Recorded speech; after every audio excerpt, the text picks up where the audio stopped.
So glad you're with us on another edition of the Sunday Pig Pile here on Watch D.A. Live. Appreciate you dropping on by, everybody. Week 15 of the NFL season, and certainly some of the matchups lived up to the hype. We'll get to all of the big matchups of the late window coming up here shortly. Packers, Broncos, Rams, Lions, Phillip Rivers return, all of that coming up. And we're going to be giving away memberships to the channel for the Touchdown Club giveaway coming up here shortly. And I've got a ton of pictures, photos, and memories from Friday night's holiday office party where so many D-aliens showed up to Legends in New York City to partay and have a good time and witness the chaos. That's all coming up tonight here on the show. If you're watching on Instagram Live, if you're watching on X, make sure you're also subscribed to the YouTube channel. That way, you are notified every Sunday night when we go live. Hop on over there when you get a chance, because when you're over there, also, you can be eligible to pick up a membership for free around the holidays. We're giving them out here like Wonka candies, okay? You want to be part of the Touchdown Club because that means vintage football gear could be coming your way as prizes galore this holiday season. Let's kick things off, though, with the epic comeback by the Buffalo Bills and the disheartening collapse by the New England Patriots by going out to Foxborough, going out to New England. He was covering the game today at Gillette Stadium. A friend of mine, formerly NFL media, and now Boston Sports Journal and host of the All 32 podcast. Let's hear it for Mike Giardi.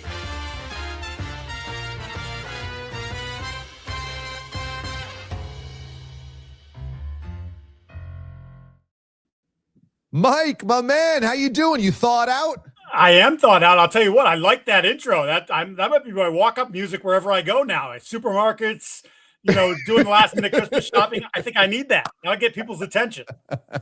How you doing, man? It's been too long. Yeah, I'm doing well. I'm getting old, man, but nice to have a season in New England that matters. It's, not like it's been like Cleveland or anything, but it's been a little while.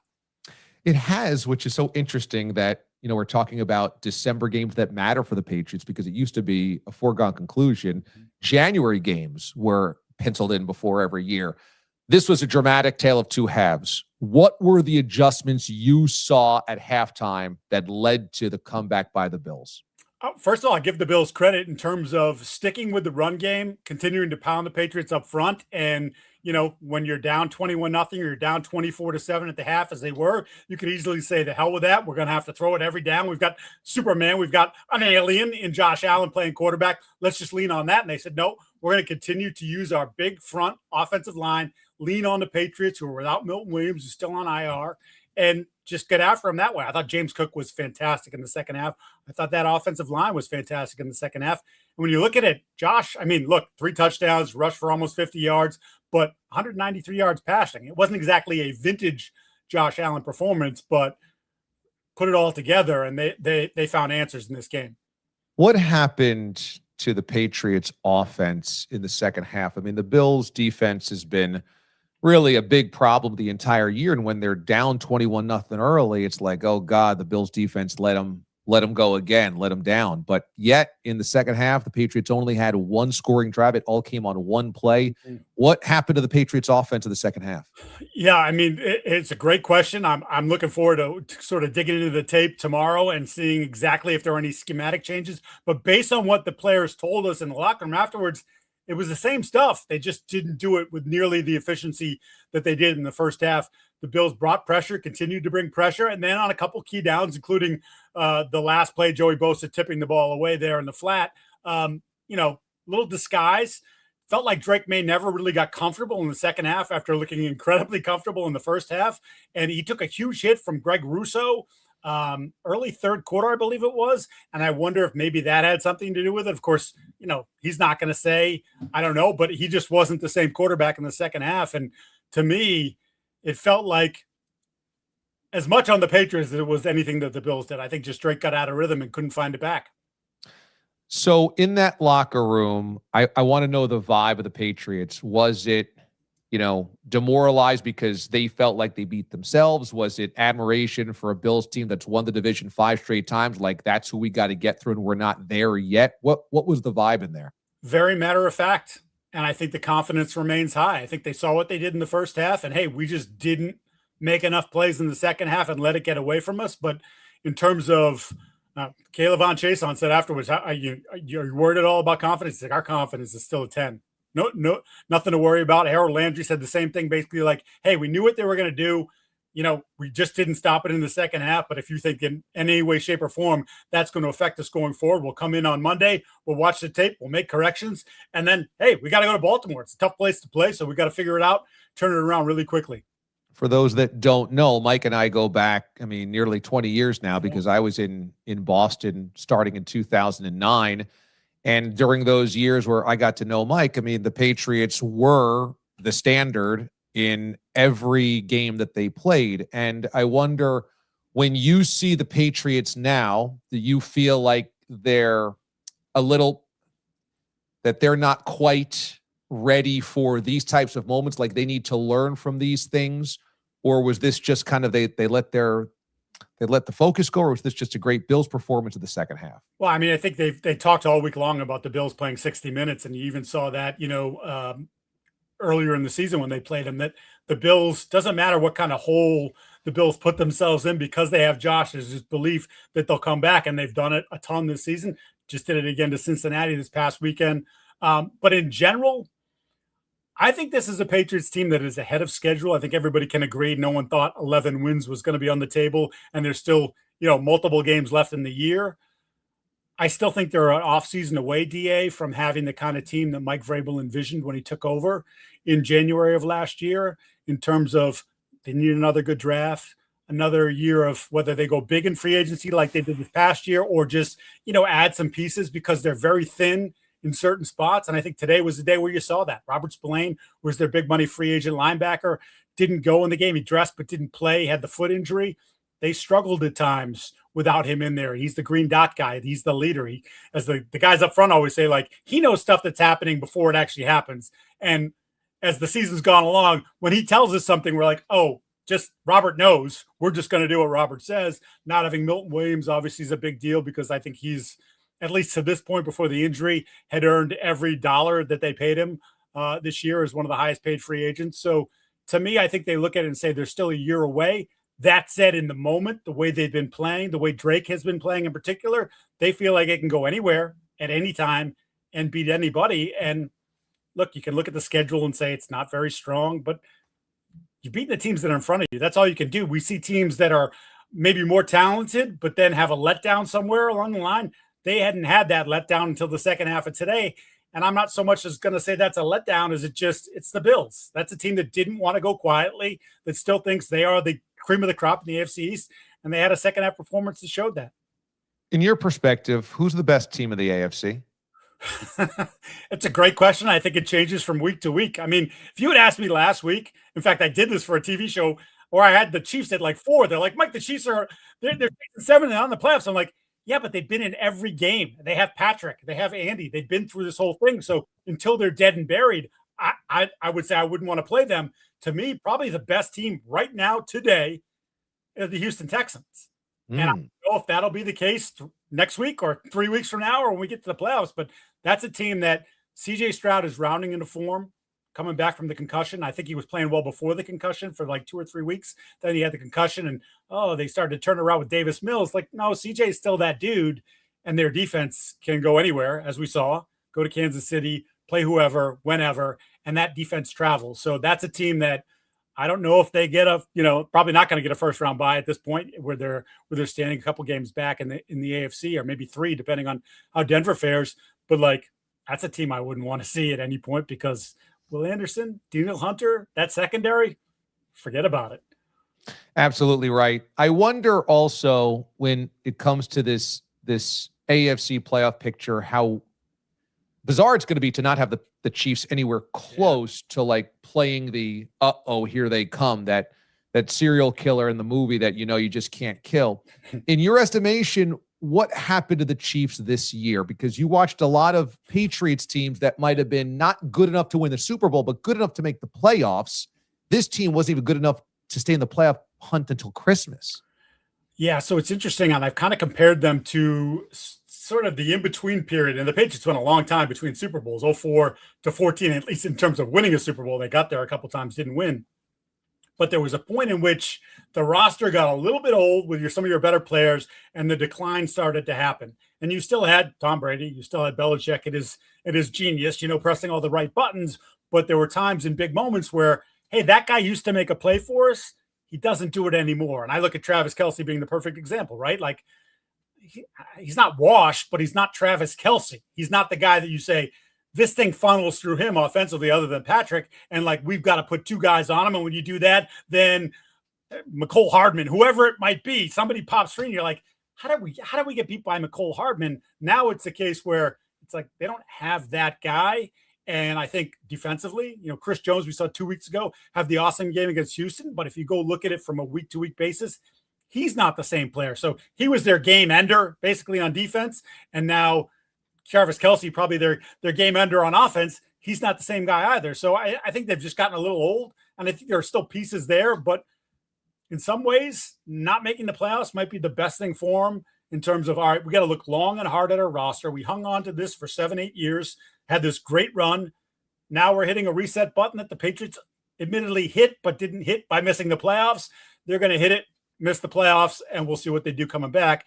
And obviously the Patrick injury is a big thing too, but the ACL, if that's what it is, these guys bounce back from that. We see them. Stephon Diggs was out there 9 months after the ACL playing wide receiver full time. So it can be done. Yeah, I thought about that comp as well with the Patriots. It's like the 2005 Patriots. They were coming off 3 Super Bowls in 4 years. There were remnants of really good players, but they all started to get old from that early dynasty.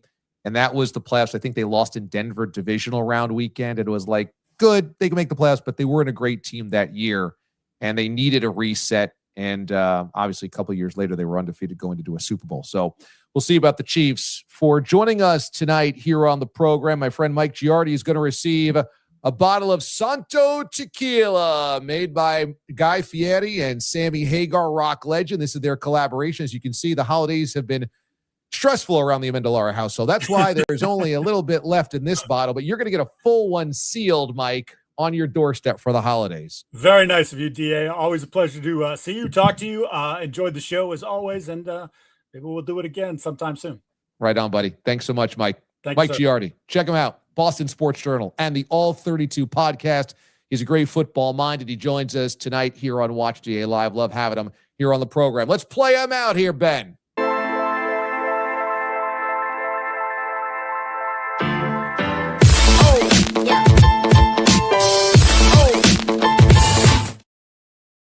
There you go. Always good to have Mike join me here on the program. We go way back, and pretty cool to have him drop on by after he was at Gillette today and what might have been the game of the day, a 21-point comeback, just insane by the Buffalo Bills against the New England Patriots. And so there you go. So we got a couple of games going final right now. The Rams end up holding off the Lions 41-34. Big win to hold on to keep holding on to that number 1 seed in the NFC playoffs. And the Broncos hold a 34-26 lead at home over the Green Bay Packers as they look for the number 1 seed in the AFC. If the Broncos are going to get a dub tonight, combined with the Patriots' loss earlier, that is enormous because the Broncos also hold the head-to-head win or head-to-head tiebreaker if the two teams finish with the identical record. So this would be huge for the Broncos to basically have a 2-game lead with 3 to play, with a game up of the standings and then a game, a head-to-head tiebreaker, rather, if they finish with the same record. Tonight, I'm giving away more memberships, okay, to the Touchdown Club. For those that don't know, the Touchdown Club is this. It is our membership tier here on the YouTube channel. It's $3.99 a month, so it ain't that expensive, but I'm giving away free months of memberships. And what you have there is an exclusive access to exclusive videos on this channel. There's a bunch of exclusive videos that are only for members, deep dives on some of the interviews I've done, outtakes as well, and there's a monthly Ask D.A. anything. It could be anything that you're thinking of, career, it could be personal, it could be business, it could be sports, anything that you got, you can bring to me in these monthly chats that we do. And all of those are also archived on the YouTube channel if you're a member. Tonight, I'm giving away more memberships because next week, we've got our December Ask D.A. Anything, okay? That's coming up next week, Christmas week. Early in the week, we'll do this. I think on Tuesday. I just got to make sure I know what we're doing on Tuesday night here at the house, but I think that's going to be the night. And so what I need you to do, if you want to be eligible tonight to pick up one of our free memberships that I'm gifting, go to the bottom of the chat, okay? If you're on the YouTube platform, you can't do this if you're on Twitter or Instagram, but if you're on the YouTube platform, you got to be on the desktop as well. And if you're on your phone, you got to click over to desktop version. Go down to the bottom of the chat and click on the money symbol, all right? At that money symbol, then you'll see membership. So think MM, money symbol, then membership, not membership gifting, membership. Click on membership, and you're going to see in the upper right-hand corner, 3 dots, 3 vertical dots. Click on that, and you'll see the ability to swipe to accept a gift membership. Go down to money, then membership, then the 3 dots, and you're good to go to accept the membership. And we're going to let you know what is on the table next week as part of Ask D.A. Anything and the Touchdown Club. It's awesome. I mean, what you guys are winning is basically stuff that I would put up around my man cave. So last month, it was an old school San Diego Chargers pennant from the 80s. This week, think more vintage 80s NFL. And we're going to unveil that coming up here later on in the show. By the way, it's gone final at Mile High. Broncos get the victory 34-26. Massive victory for them again in the standings. More on that coming up here. But let us start with the takes and the Furious Five.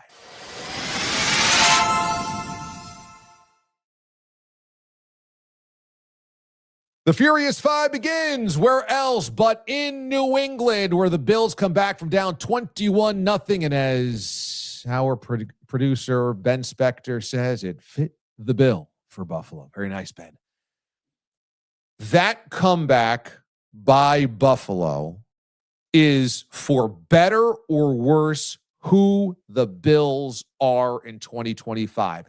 And if you zap back the tape to opening night, Sunday night, when they had the comeback against the Ravens, I went on the air following that game for the Bill Maddock podcast and said, I got a feeling we're in for a lot of these this season. That was a game where the Bills fell behind, double digits, 2 scores, fourth quarter, had to come all the way back to win in chaotic, crazy fashion. That was our first sense. And the reason that I had that sense was you've got an offense that's never out of it and a quarterback that's one of the best in the world. You've got a defense that's going to give up some points. What I didn't realize was that up until December, they still have a hard time starting. And I don't know why.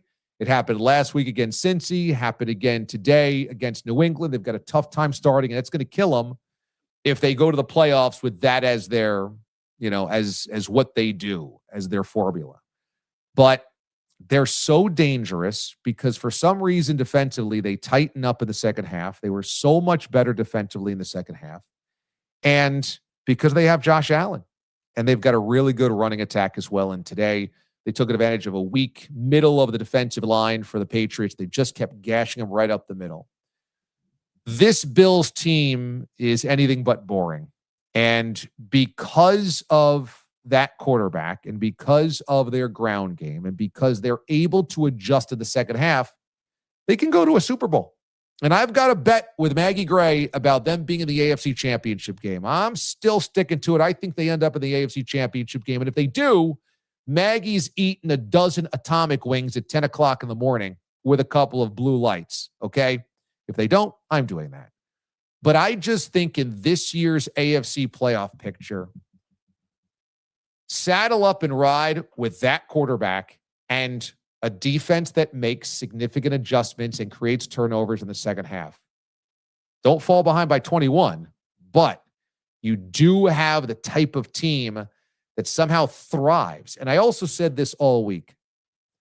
I thought this Bills team, and I still believe this, coming into the season, was looking ahead to the playoffs already. They had won the division 5 straight years. They didn't expect the Patriots to be as good as they are. The Patriots didn't expect to be as good as they are.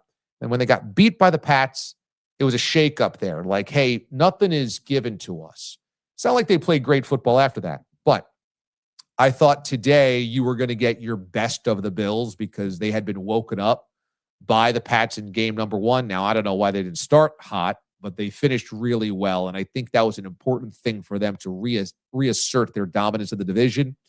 For the Patriots, that's a big-time learning lesson. Because if you're going to win in January, win in the postseason, you cannot take your foot off the gas. And we've seen this so many times.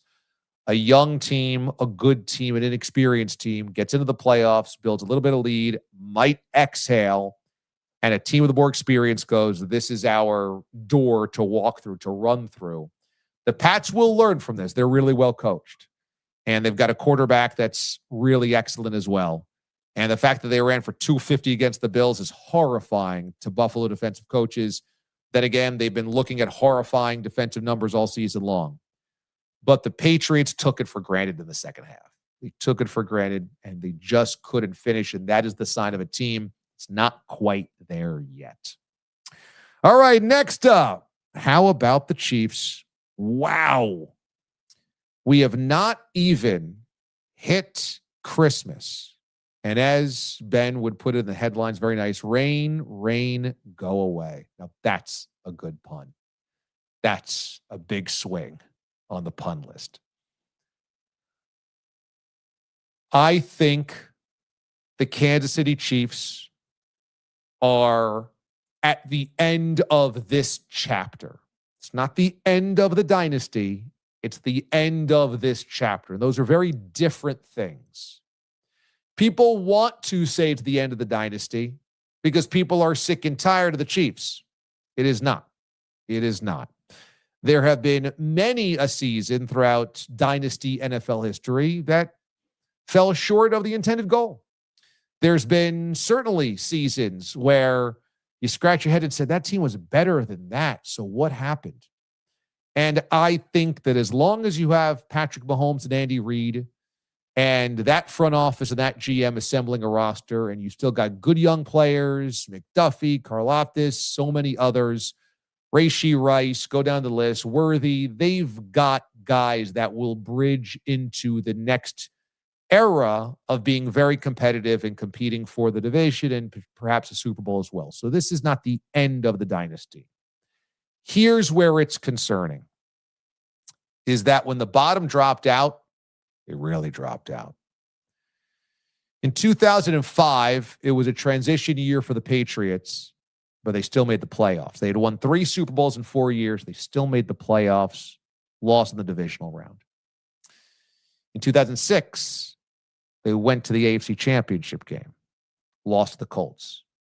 2009, they lost in the wild card round. 2010, they lost in the divisional round, but went 14-2 and were the number 1 seed. Go back to the Dallas Cowboys. They won 3 in 4 years. The middle year, 94, that they didn't. They lost the NFC Championship game to the Niners. The Niners of the 80s, they didn't win Super Bowls in 85 and 86 or 87.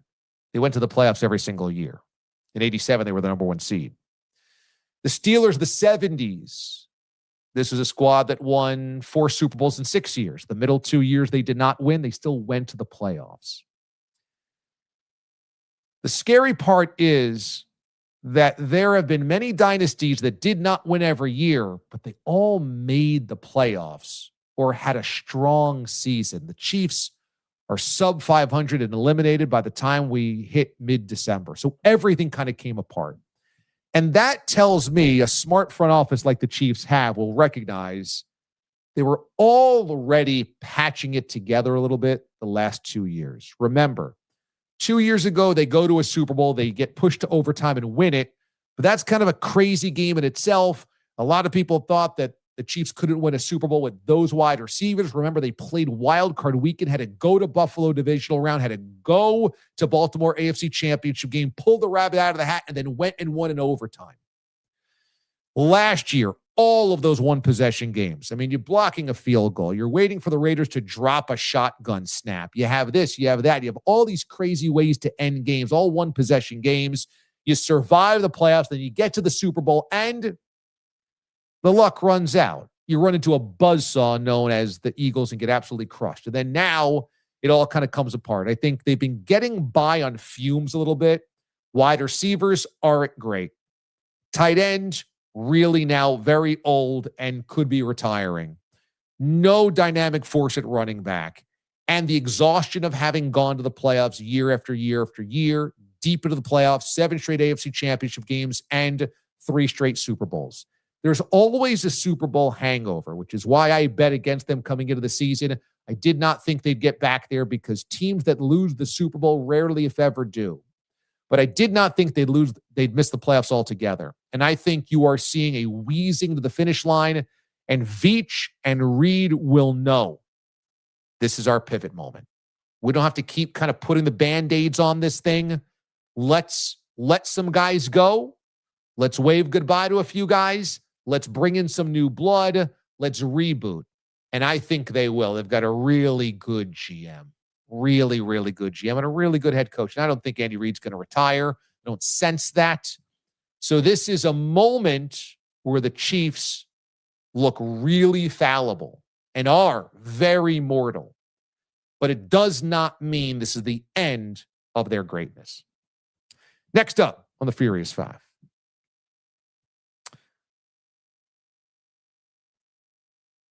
I really like the Denver Broncos. I liked them coming into this game. I really like them after this game. This was a Broncos team that we all knew had the defense to be able to play with anybody. We all know this team has a defense that can win a Super Bowl with their defense.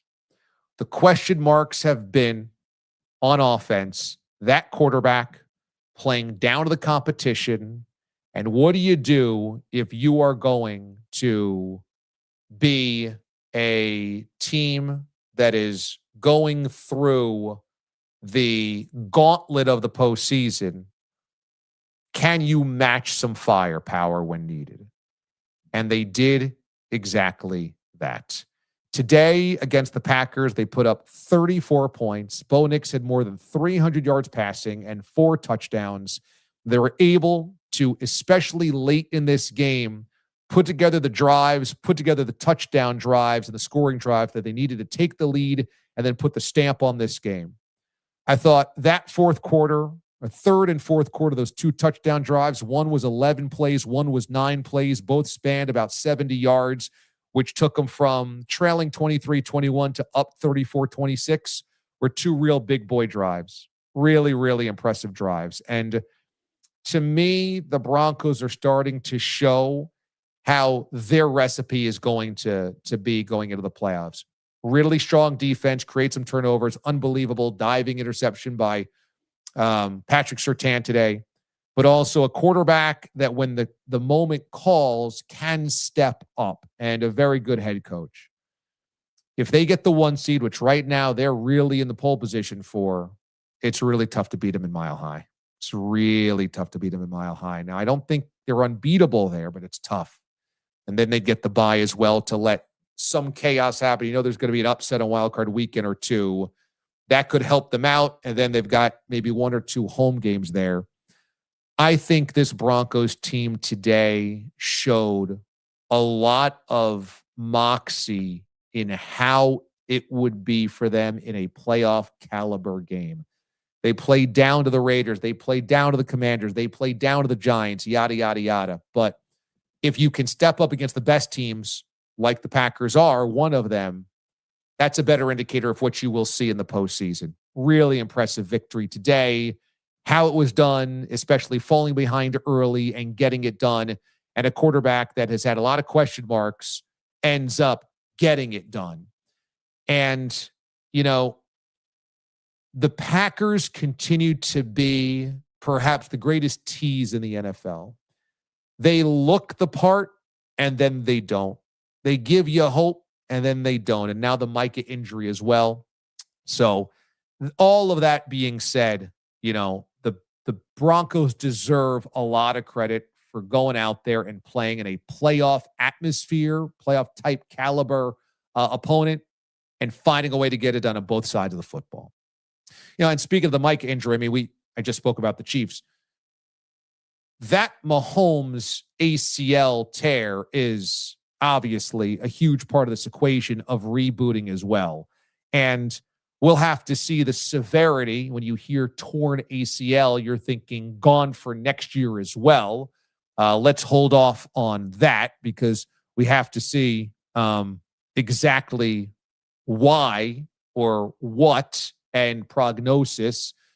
But this is the moment in time for the Chiefs where, with Mahomes injured, next year they kind of get an opportunity to exhale and maybe take a step back before taking 2 steps forward. Like I said, this could be the moment where they completely switch around their roster and know that it could hurt on the front side, but better off on the backside, depending on, what your prognosis is for Patrick Mahomes in 2026. But, just a devastating injury for a franchise QB and a future Hall of Fame quarterback and the best to do it of this era, that, he would go down at the end of the season of just such a cursed season for the Chiefs in that way is just a brutal part of the equation as well for Kansas City's brutal season. All right, next up in the Furious Five. Well, this Rams team keeps getting it done. And in a shootout as we expected on offense, it was too much Rams attack, 41-34. They get the victory over the Lions. Horns up. I think this Rams squad has all the pieces to get to a Super Bowl. And what it also shows is the Lions are just one step behind the elite. The Lions are just one step behind the elite, and it's a shame because they've got such a good roster. They've had such a fun team. They have such a great coach, but they just can't keep up with the elite of the NFL, whether it's a low-scoring game like the Eagles game a couple of weeks ago in Philly or a game like this in LA, which ends up at a track meet. They just can't keep up with the elite of the NFL. We saw them also get pounded on a nationally televised stage with the Kansas City Chiefs early in the season. They lost to the Packers in the massive game a couple of weeks ago. Those are the barometers in the NFL, and they keep falling short of the barometer. So this was a game, I think, where you say, yep, that definitely stamps the Rams as, one of the elite teams of the NFL and the team that could easily get that 1 seed for the playoffs. And it looks like the Lions might end up missing the playoffs altogether. And even if they make it, they are just not built to go up against the best football teams in the NFL. And, that was a fun game. Another crazy fun game was what happened with Phillip Rivers in Seattle. I mean, who would have thought that a team that was a nearly 2-touchdown underdog status could nearly push the Seahawks to an upset loss, but they did. I don't know if you would say Phillip Rivers looked good in this game. I mean, he did throw the touchdown pass. He was okay. He certainly looked overweight. But when we're talking about the NFC power brokers, the Rams looked damn impressive today, and the Seahawks really did not. So that was something. And, I love the Seahawks. I think they're really dangerous in January, but today they certainly did not look that part against the Colts as they eke out a victory. All right, let's get to the party from Friday night because this was so much fun. We got to talk about this party from Friday. Now, the D.A. and Babs Mad Dog Sports Radio listenership showed up in droves, and we had some really great loyalty aliens that came far and wide. Gordon in Vancouver and his beautiful wife made it again. I mean, Gordon has made how many of my events in the New York area, multiple Bob's Bars. He's coming to the office party in New York City. I mean, this guy is just such a warrior. I love Gordon. I know you guys love Gordon in Vancouver as well. If you've come to any of our live shows, you've met him, you love him. This guy is just amazing. I had so much fun with Gordon. He's always the life of the party. And I got to tell you, it was so crazy because he didn't tell me he was coming out and he just surprised me, which was absolutely epic.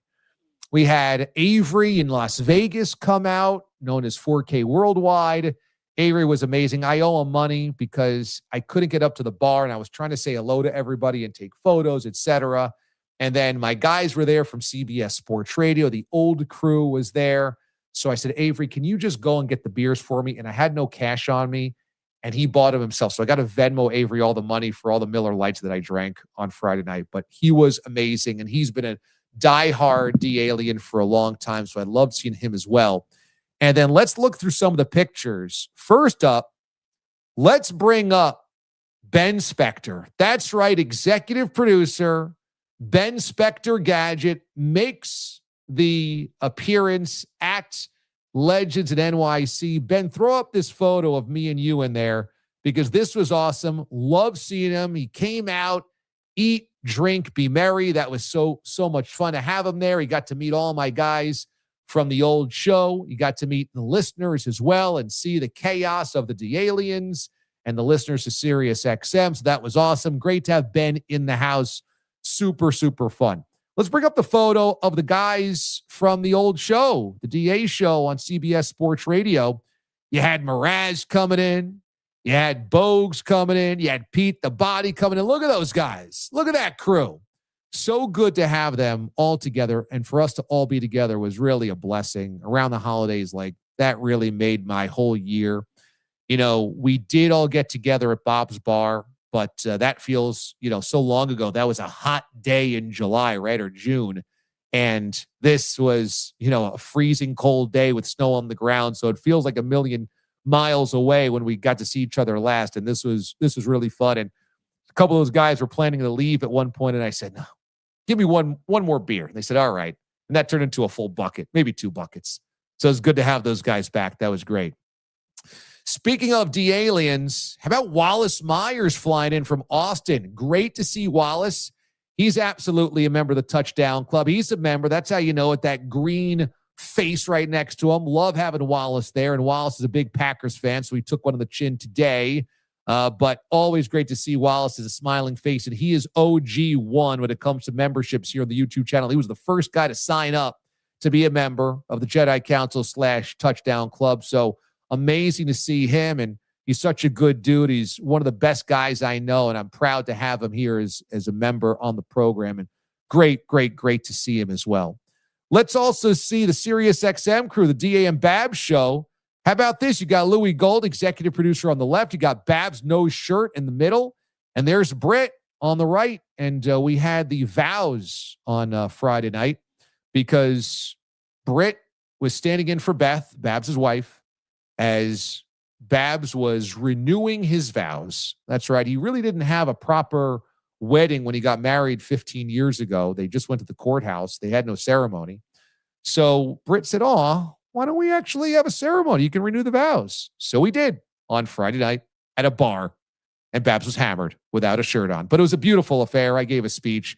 You'll probably end up hearing that speech tomorrow morning on the show, or some version of a story about some of the antics from that night. But that was a lot of fun. Great to see those guys. And I think Britt was very happy that her actual husband was there, because she looked at Babs and then she looked at Chaz and said, I'm happy I'm not looking at this every single night. How could you possibly stand it? Also, let's see the big crowd from the office party. Look at this team photo.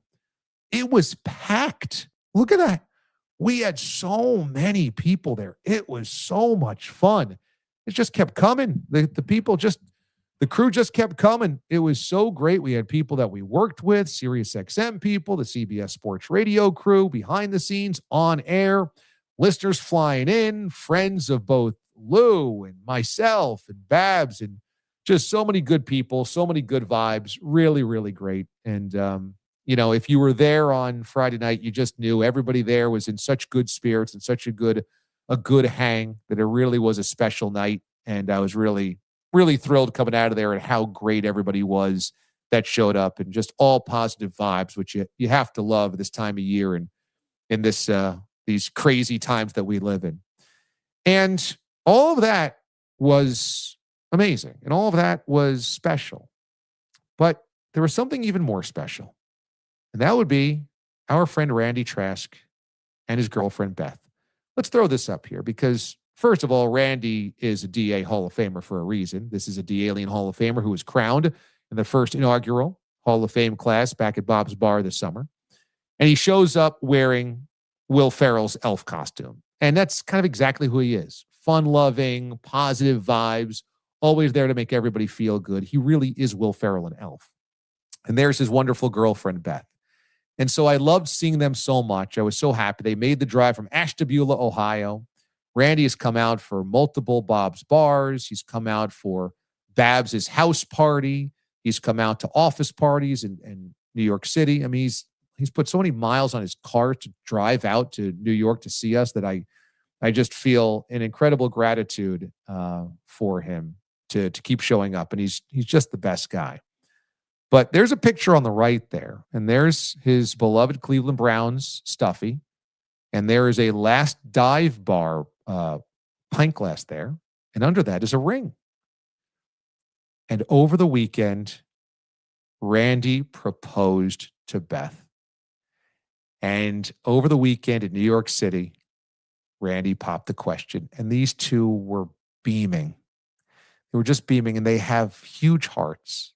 They're just beautiful people. And to see them beaming ear to ear and so happy and sharing that with us, I said, Randy, you chose this weekend driving out to New York City for this party to do it? He goes, I couldn't think of a better event. I couldn't think of a better excuse. And that's a ring there on the right-hand side. That's the ring that he gave Beth. And he kept it in the Last Dive Bar mug. And I gave that glass to him at a Bob's Bar 2 years ago. And he said it was such a special gift, and it was so about the karma of the sports gods commemorating that, that the loyalty and love of the Oakland Coliseum and Oakland Raiders fans and Oakland A's fans. He said, I had to keep the ring in there for safekeeping. So how about that? That Randy kept the ring in there in a Last Dive Bar mug. I mean, is that not amazing DA show karma? Is that not amazing mothership mojo? Just freaking awesome. So congratulations to those two. They're amazing people. I'm so proud to call them friends, and salute and congratulations. And Randy also came out to New York City and gave me gifts as well. And this is one of those gifts. It is Cleveland's Christmas spice flavored bourbon whiskey, a Cleveland Christmas. So I appreciate you, brother. I'd do anything for you. This was so nice of you to bring. Randy also stuck a few things in my pocket that I should not have been driving with. I did not ask for those, but he's always there bearing gifts. So he's one in a million. We had such a good time, and I wish everybody could be there. And, it was a reminder that if you can get out for a Bob's Bar show, please come. We'll do it again this summer. I haven't decided on the place yet. It might be in the New York area. It might be at the original Bob's Bar. It might be somewhere else. I don't know yet, but try to make it out, because when you meet the D-Aliens in an event like that, it is just so awesome and beautiful. And I feel so grateful that we have those type of people that are connected to this show. And that's why we're different. There's a lot of shows that stream on YouTube. There's a lot of shows that are on Twitter. There's a lot of, this talking about football, but ain't nobody got people like we do. I'll go to bat for them every single day, and I believe that in my heart of hearts. Ain't nobody got the people we do. We have such a high caliber of people. We have such a high caliber. And, you see anybody become a member here in the live chat week to week, everybody goes, welcome aboard. So cool. It's great to have you, etc. Like, these are really amazing, high caliber individuals. And if you're looking for that in your life these days, because social media is crazy, the news is crazy, life is crazy, what have you. Come here every week. Subscribe to the YouTube channel. Be a member. Join the live chats because the family is, there's just nothing like it. And I talked about this in June coming out of Bob's Bar. You know, I put a lot of effort into making it a great event because I cared so much about the people that were going to travel and I wanted to make it worth their while. And I was a little stressed out of like, is this good enough? Will it be good enough? And I walked out of that party going like, man, I feel like $1 million because everybody I was around were $1 million people. Everybody, $1 million people. And it was just the same way the other day, like Randy and Beth and Avery in Vegas and Gordon in Vancouver and Wallace, and the list goes on and on and on. Like these are just $1 million people. So you've come to the right place. Ain't nobody got this. Ain't nobody got this family. I can guarantee you that. That's why this is different. And thank you guys for making this what it is. Watch D.A. Live every Sunday night live and the YouTube channel and all of the things that we do here that sprout out of it. The watch parties, the bar tabs, the Bob's Bars, the office parties, everything that sprouts out of this is just $1 million everything. So thank you. Thank you, everybody. Thank you. It was really special. Let's give away some memberships, okay? I want to give away some memberships right now. Let's do this. Here we go. I'm going to do some membership gifting and make sure you guys are all hooked up. Let's send out 5 right now on YouTube. So if you are on YouTube and you're joining the chat right now, if you're in the chat, you are getting these. Let's see who we got. We got BH Doyle getting a gifty. We got Wayne getting a gift. We got Matt 4-star getting a gift. We got Savvy Bain and NY Flight Jets Talk, all with memberships. Very nice. Welcome aboard. You guys get to be part of the December SDA Anything. You guys are also now in the running for this month's giveaway. And all of you guys who are already members, hopefully you join me on the date next week. I don't know which day it's going to be. I'll let you know so that we can give this thing away. You don't have to be there live, but it would be great if you are. But as long as you're a member, you're eligible. Okay, Ben, let's put this thing up because the Touchdown Club this month, I went back to eBay. Okay, I used my budget and I found what I think is something incredible. I think it's so, so cool. This is a vintage Sports Illustrated from 1984. Now, 1984 is Dan Marino's greatest season. This is perhaps, no, it is not perhaps, the single greatest passing season of all time because in 1984, nobody threw for 4,000 yards, let alone Dan Marino's 5,000 yards in 16 games. He also threw 48 touchdowns, shattering the single season mark. The Dolphins would end up in the Super Bowl. They would lose to Joe Montana and the 49ers. But that year was perhaps the single most fun any offense has ever had. Them, the greatest show on turf, etc. But the 84 Dolphins. This is the coolest cover, I think, of any Sports Illustrated's of that year's Dolphins team. Because that's Mark Clayton jumping up in the end zone at RFK on a huge bomb from Marino, where the Dolphins announced themselves as the most exciting team in football because they beat Washington, who had been in the last 2 Super Bowls. Washington had won in 82 and had the number 1 offense in 83, but they lost to the Raiders in the Super Bowl. This was the best day of the Dolphins, just kind of like stamping themselves in history. And this is autographed by Mark Clayton. Look at that. That is an autograph by Mark Clayton that says All Pro. That is so cool. Mark Clayton jumping up, catching a bomb from Marino at RFK, autographed. That is what somebody is winning. And I just was like, this is too cool to pass up. This is so cool. So I bought it on eBay the other day. It's being shipped to me as we speak. Should be getting it this week, and then next week we'll give it away. I sent out the San Diego Chargers pennant earlier in the week. I got to admit, it was tough boxing that up for Matt. I love Matt. And Matt Graves is a big-time D-alien, and I love him, and I'm so glad that he won it, and he's going to send me a picture of it in his sports bar. But I had to be like, God, I should buy one of these myself. And that is what I hope I have in every gift that I give you guys, every winner, when I boxed up and sent it, I should feel like, damn it, I wish I could keep this. And I'll feel like that when I have that in my hands. I'm going to tell you this. I will end up looking at it cover to cover. I don't know if I'll read it cover to cover. I don't have that issue. I will look at that. I will go through every single page of that, and then I'm going to send it out. So I can't wait to get it. I can't wait to see who wins it. Make sure you're a member, okay? It's a mere $3.99 monthly, and then just sign up for 1 month, see if you like it, go through all the exclusive videos, see if you win that, and join me for my Ask D.A. Anything next week right here on the YouTube channel. Make sure you're subscribed as well.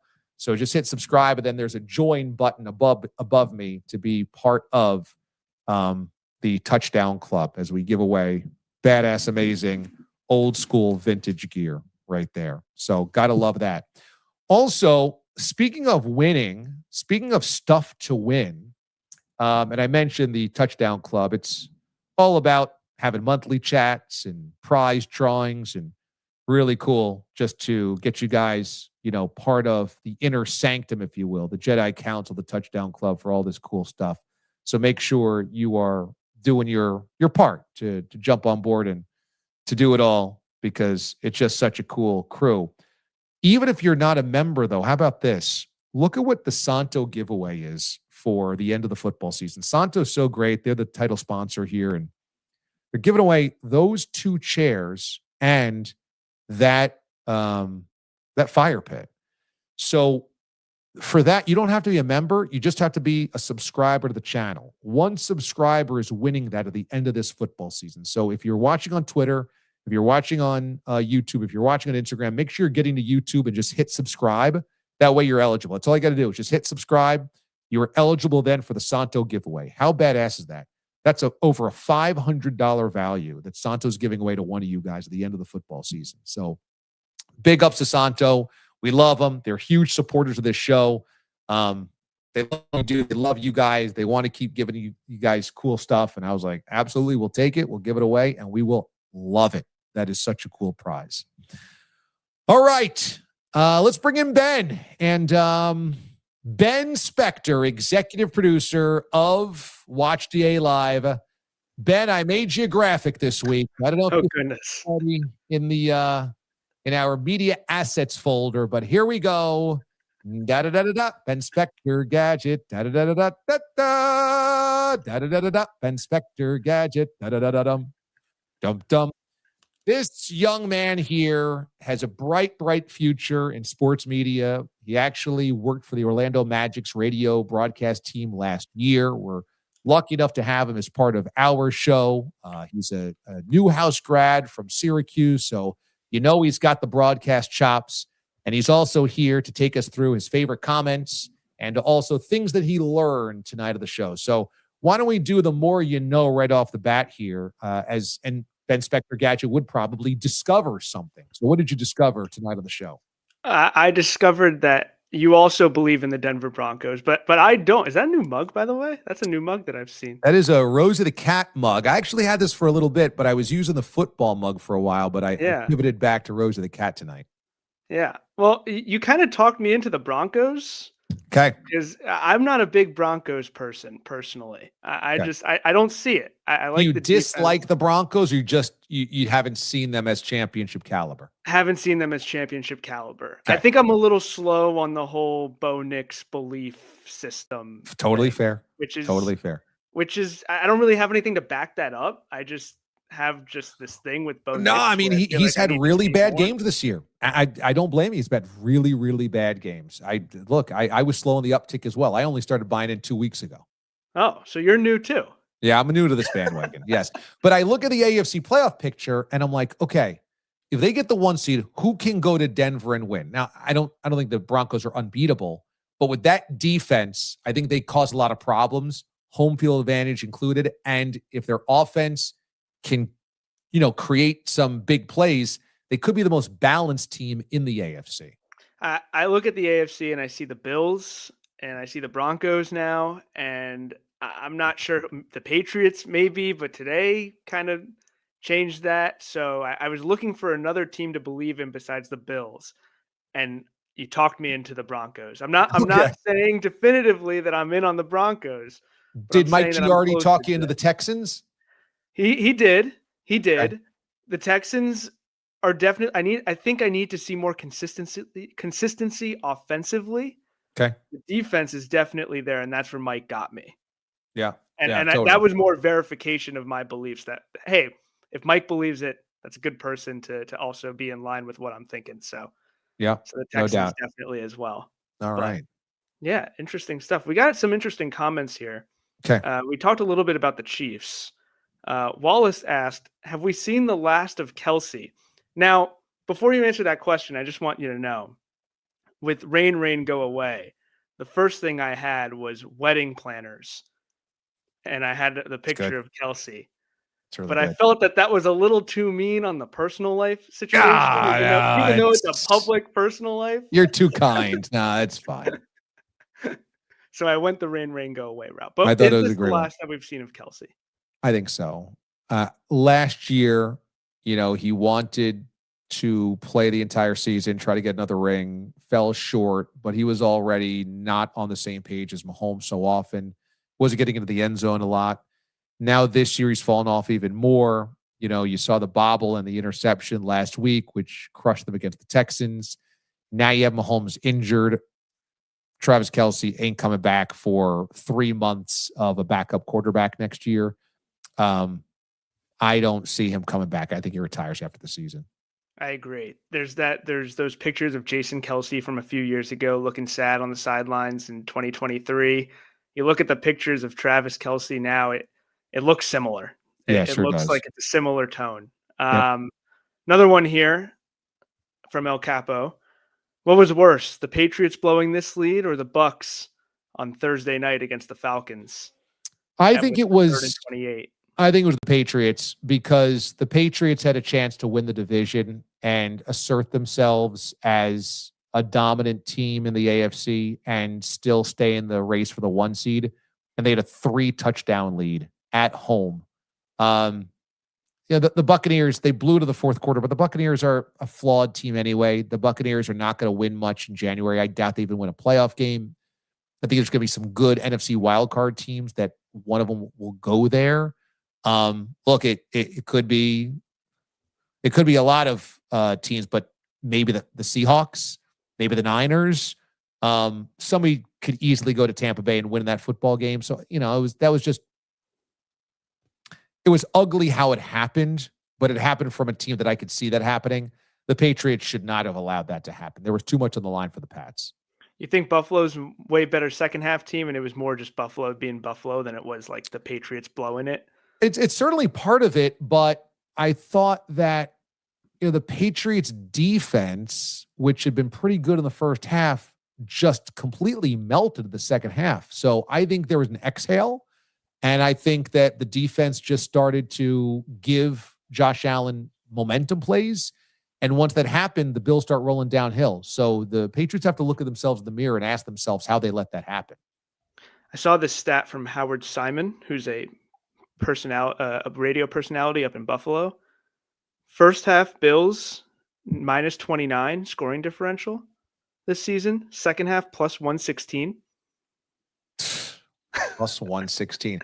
And that's the best differential in football, I would imagine, because it was last week after the Bengals game. And what they did today, outscoring Patriots 28-7, I think, in the second half. I mean, just they are closers. Last one, we're talking AFC. We can continue this AFC conversation. Andy's Dark Room: Denver, New England, Jacksonville, top 3 seeds in the AFC.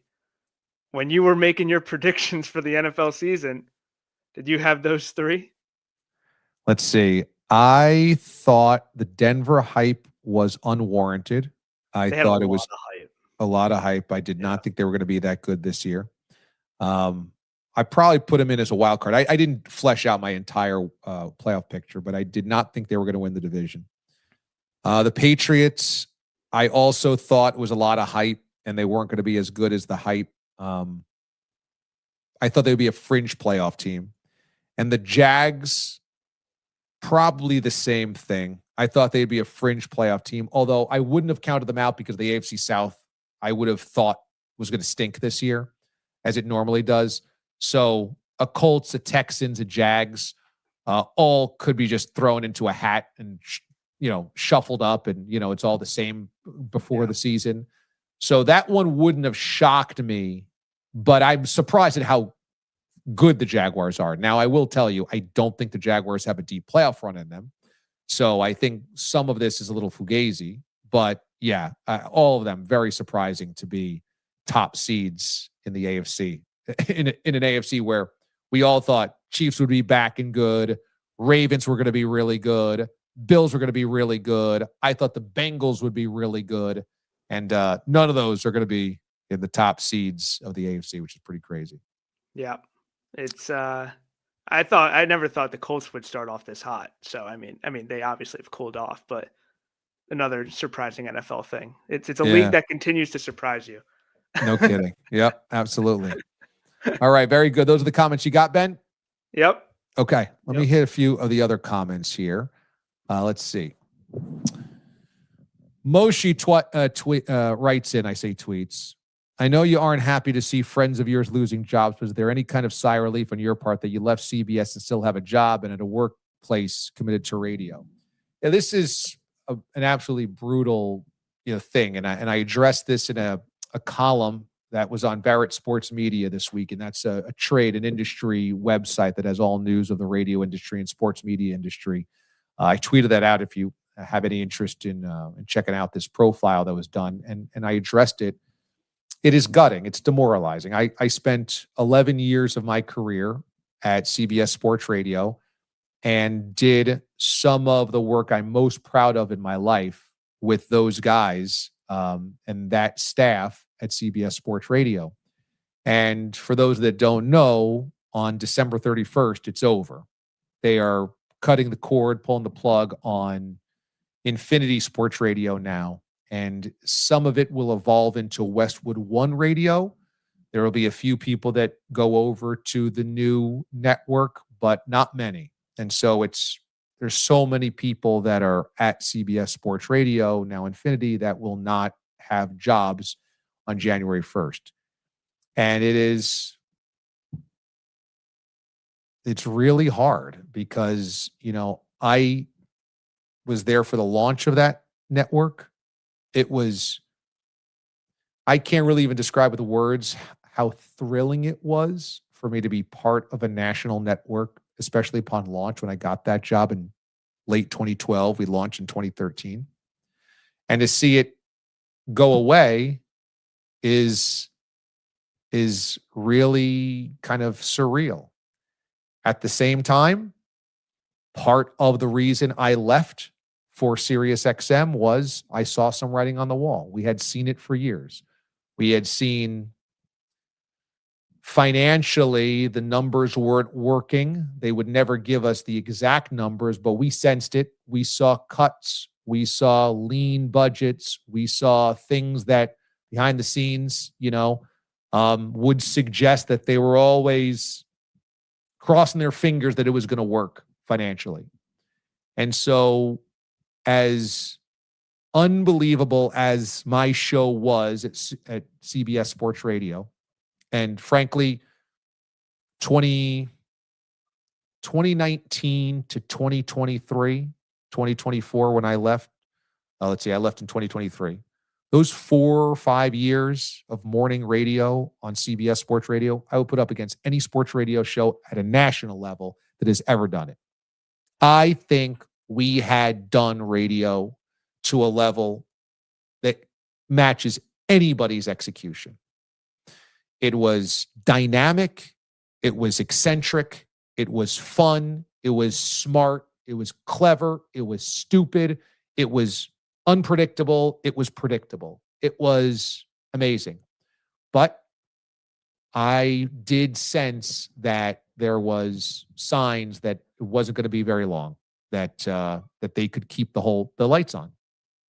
And, some of this is not all that surprising for all of us that were there. And it's terrible to see, but it's not that surprising. So, yes, part of this is why I did feel like it was the right time to leave. And I'm very lucky to be at Sirius XM, where there is a commitment to sports radio. The morning show is cooking. I think me and Babs and the chemistry of Lou and Britt have been phenomenal. I don't say that to pat myself in the back. They're easy people to work with. They're great. Babs has been a joy, really. He's crazy, but he's smart. He knows radio. He keeps it loose. He keeps it fun. He keeps it moving. He knows how to react well to anything that I would throw out there. Like, it's just naturally, I think, a really good show. So I'm lucky in that regard. And Mad Dog Sports Radio is the most powerhouse lineup I've ever been part of. To do morning radio, do morning drive on a network that has Adam Shine, that has Mad Dog Chris Russo, that has Stephen A. Smith, and has Katie Nolan, is pretty big stuff. So if you don't have Mad Dog Sports Radio, if you don't have Sirius XM, ask for it for Christmas. Have somebody get you a little trial. Pop it on. Do the 3-month trial. It's like $30 or something. You might even get a free 2 and 3-month trial. I don't even know what the promotion is. There's always a promotion. Try it out. Listen to the morning show. I think you'll like it. And keep coming here because, when the guys over at Infinity don't have anything to do, they have more time for me. And by the way, they might show up every week here on this show. Who knows? By the way, Bogues is going to be doing some shifts for us at Sirius XM, which I'm super excited about. So when they cross over the shifts with my show, we'll absolutely have him as part of the show, which will be so cool. So cool. So there you go. Boy, emotional day. Jacob says, I can't stop crying because of Mahomes. I don't know why. Emotional. Yeah, it's an emotional day. I got to see what they say for the full prognosis tomorrow. Gordon in Vancouver, such a great dude. Be fun to see who the last man lady is standing for the old CBS Sports Radio train wreck. Well, it's certainly not a train wreck unless you just look at the finances of it. But it is really cool that you're going to, I'm sure in this day and age, see a lot of these people do their own thing. And I really believe this. Today is the best day there's ever been as a sports broadcaster to be unemployed, because you have this in your home, in your laptop, on your phone at all times. You can be heard. You can find your audience. They can find you. So I feel bad for Bill Ryder and Maggie and Perloff and JR and Gelb and all those guys and gals, but they have a microphone on their phone, and they'll be able to be heard. And I'm super happy about that because they deserve it. They're really talented, great people, and they absolutely deserve it. Yeah, we have great people, and they'll keep coming through here, which I'm super excited about. And you're going to see that we'll have a lot of friendly faces drop on by Watch D.A. Live. Randy says, shout out, new D-Aliens. Yeah, shout out, baby. We got some new blood, some fresh blood, so I got to love that. And I love seeing the welcome around here. Ralph says, D-Aliens, they not like us. They not like us. That's right. Anybody who's not a D-Alien, they ain't like us. D-Aliens are a crew to their own. Welcome new members. Love seeing part of this. And yeah, really cool to see everybody in the chats. And I wish I could read them all, but that's what the member is for. The membership is for everybody's comments to be heard and read, coming up on the SDA Anything next week on either Tuesday or Wednesdays. Probably Tuesday, since Wednesday is Christmas Eve, right? So we'll do Monday or Tuesday. I'll figure that out. All right, let's get to your Little Mo laugh of the day here. And Ben found a great one earlier today that he sent me.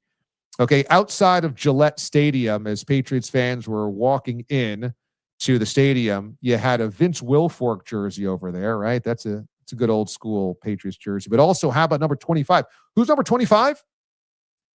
Atlanta was up is the name. 25. You got Falcons jokes? Everyone's got Falcons jokes. Everyone's got Super Bowl Falcons collapse jokes. I mean, we went to New Orleans for the Super Bowl last year. there was a flag commemorating that Super Bowl and the Falcons losing, because the Saints hate the Falcons. So no matter where you are in America, you are reminded of that collapse. And right there at Gillette, reminded of that collapse, which is now a decade ago, if you could believe that. That was a 2016 season. So next year we'll mark 10 years, 10 seasons since that Super Bowl collapse. Pretty crazy. All right, that's going to do it for us tonight here on the show. Thanks for watching Watch D.A. Live, everybody. Thanks to Mike Giardi for joining us, formerly of the NFL Network, now Boston Sports Journal and the All 32 podcast. He's going to get himself a bottle of Santo Tequila. By the way, I just put out the video this week of me pouring Santo Tequila shots at a Buffalo Bills tailgate, and it got spicy. It got so spicy, there was some things I couldn't actually post because I didn't know if Santo wanted that as part of their the collaboration. There is a woman over there who is feeding me chicken wings in a very sensual way.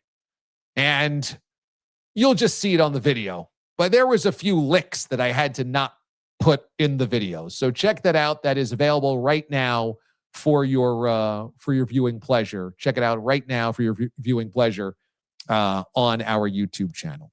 All right, that's going to do it for us tonight here on the program. Thanks to Ben Spector, your executive producer of Watch D.A. Live. Be good. Be good to one another. I'm D.A. See you tomorrow morning on Mad Dog Sports Radio. The mothership disconnects.